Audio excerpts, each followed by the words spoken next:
Picture this, two guys with almost $100 million between them, standing on a freezing street because no cab would stop for them.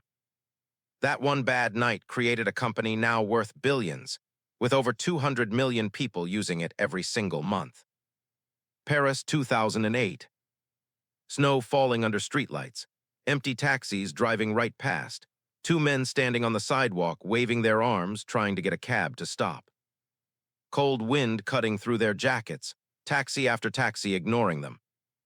These weren't broke guys, they'd both already made millions.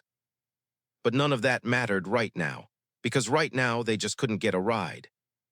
Travis Kalanick had just made $19 million selling his company, but he wasn't relaxed. His last startup before that had failed hard, lawsuits, bankruptcy, the whole mess. Garrett had just made $75 million selling his company, StumbleUpon, but money never made him happy.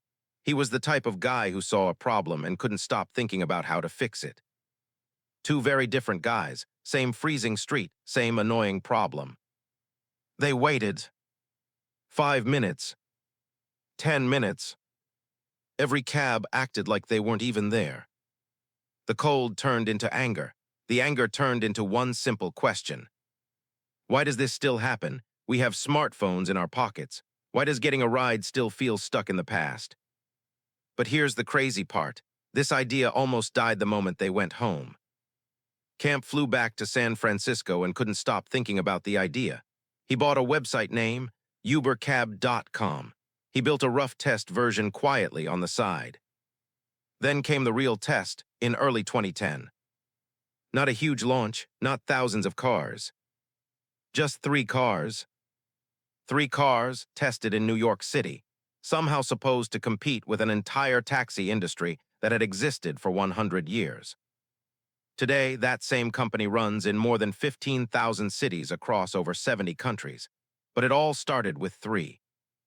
Want to know what almost killed this idea before it even started? Almost everything went wrong at first. Drivers didn't trust the app. Riders were scared to get in a stranger's car booked from their phone. Investors said no over and over. Even Travis and Garrett didn't want to run the company at first. They handed it off to someone else and went back to their regular jobs. If the 2 guys who created Uber weren't sure, how was anyone else supposed to be? The company survived that, but more trouble was coming. Some cities banned the service completely. Taxi drivers protested in the streets. Regulators fought them everywhere. Uber spent billions trying to grow in China and lost. They had to leave the entire country. By 2023, Uber's total operating expenses had climbed past $37 billion in a single year. That's how expensive this fight was. This wasn't a smooth ride to success. This was surviving one crisis after another. This next moment cost Travis Kalanick everything he built. Picture spending almost 10 years building your dream from nothing. Watching it grow from 3 cars into a company that, by 2025, the man who built Uber got pushed out of his own company. And even after all that, Uber didn't fall apart. Here's how big it is today. Over 200 million people use Uber every single month. Nearly 10 million drivers work on the platform worldwide. Uber has completed more than 72 billion rides and deliveries since it started.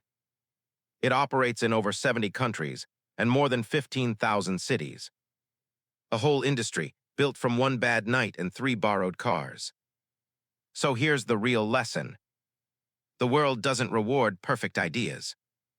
It rewards people who keep improving an idea that isn't perfect yet. Uber wasn't perfect. It wasn't even legal in half the places it started. It just kept getting better while everyone else waited for permission. So ask yourself, how many ideas have you ignored because they seemed too small? What problem keeps showing up in your life, the one you complain about instead of trying to fix? Somewhere right now, there's a version of you standing on your own freezing sidewalk. Next time life leaves you standing out in the cold, waiting for something that isn't coming. Remember this.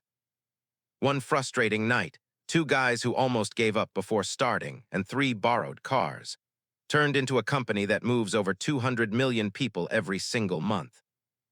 The biggest companies in history rarely start with certainty. They start with someone who refuses to ignore an everyday problem.